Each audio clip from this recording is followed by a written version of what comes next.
Requirement रहती है वो वाला काम हम इसमें कर पाएंगे। अभी जैसे झांसी जाता है या फुलवाड़ी जाता है या भोपाल है, बड़े बड़े जहाँ पर हैं, तो हमें वहाँ लोड नहीं भेजना पड़ेगा। अजमेर जाता है हमारा लोड कई बार, तो हम इसको यहीं कर लेंगे, तो हमारा डिटेंशन और टाइम बचता है। एवरी 5 ईयर भेजना पड़ता है। कुछ वैगन्स के लिए 4.5 साल में जाता है, कुछ के लिए 2.5-3 साल में भी जाता है, डिपेंडिंग ऑन द वैगन। पर एवरेजली आप पकड़ के चलिए 3 से 4.5 साल के बीच में अवधि है जिसमें वैगन आते हैं।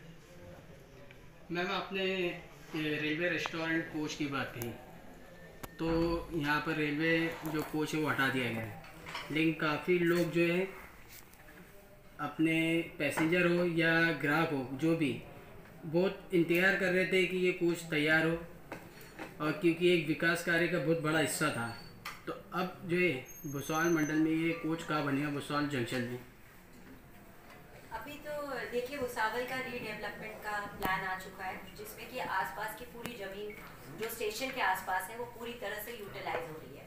इसी के कारण हमने ये कोच रेस्टोरेंट हटाया भी पहली बार में, और कुछ उनको गलत लाइसेंसी को ये ओपिनियन थी कि हम अलग से जगह उनको देंगे खाना पकाने के लिए, जो कि रेल कोच रेस्टोरेंट का बिल्कुल भी कॉन्सेप्ट नहीं। कॉन्सेप्ट क्या है कि इट्स अ रेस्टोरेंट जहाँ पे आप रेल जो कोच है उसी के अंदर कुकिंग भी करेंगे और वही लोगों को आप बैठाएंगे भी। तो हल्का नाश्ता जैसे होता है ना, प्री कुक्ड, थोड़ा सा आपने उसको गर्म कर लिया और सर्व किया ताकि गरम गरम आदमी खा सके, वो कॉन्सेप्ट से रेल कोच रेस्टोरेंट बनाया गया है। अब जब रीडेवलपमेंट का काम आएगा तो उसका जो प्लान बनेगा उसमें जो कमर्शियल एरिया अलॉट होगा उसके हिसाब से फिर हम लोग इसकी प्लानिंग फर्दर करेंगे। अभी फिलहाल हमारे पास इसको लेके कोई कॉन्सेप्ट नहीं है, क्योंकि गेट के ऊपर मतलब जो आपका एंट्रेंस होता है वहाँ तो कुकिंग का सवाल ही नहीं होता, वो तो आपका सर्कुलेटिंग एरिया। ये तो पॉलिसी में ही नहीं है, उनको कुछ गलत फहमी थी। ये सोचा गया कि एक कोच रख दिया जाएगा, और कोच क्योंकि कई जगह वैगन रखे जाते हैं, आपने देखा कई जगह लोको एक इंजन रख दिया जाता है, वो एक रेलवे स्टेशन की पहचान होती है। तो यहाँ सोचा गया था कि एक कोच रख देंगे, बाहर से ही लोग आ जाएंगे और खा के चले जाएंगे। बट अनफॉर्चुनेटली लाइसेंसी को लगा कि मैं एक पूरा अलग से बिल्डिंग बना सकता हूँ कुकिंग के लिए, जो कि परमिसिबल नहीं था। इस वजह से हम दोनों ने ही मिलकर समझौता किया कि नहीं ये गलत है। हमने उनकी लाइसेंस फी भी वापस करी और अब हम वहाँ पे सिर्फ सर्कुलेटिंग एरिया बना रहे हैं। एक बार कंसल्टेंट हमें भुसावल स्टेशन के रीडेवलपमेंट का प्लान सबमिट करेगा, जिसमें वो डिमार्केट करके देगा कि ये आपके कमर्शियल लैंड अवेलेबल है, तब हम फिर से कोई रेस्टोरेंट की प्लानिंग कर सकते। जरूरी नहीं कि वो कोच रेस्टोरेंट हो, कोई भी रेस्टोरेंट हो सकता है।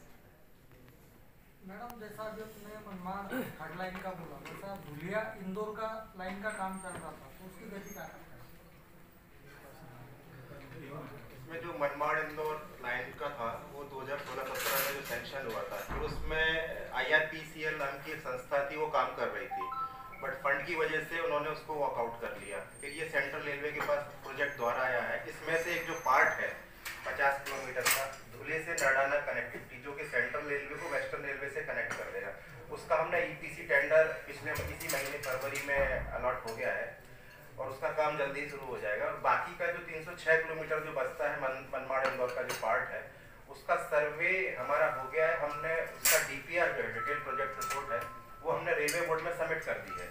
अब वो जैसे ही सैंक्शन हो जाएगा तो 12 मार्च को श्री अश्विनी वैष्णव जी जो हमारे मिनिस्टर है रेलवेज के, उनकी प्रेजेंस में वो इनॉग्रेट और डेडिकेट करेंगे रेलवे के प्रोजेक्ट्स, जो कुछ 85,000 करोड़ के वर्थ के हैं।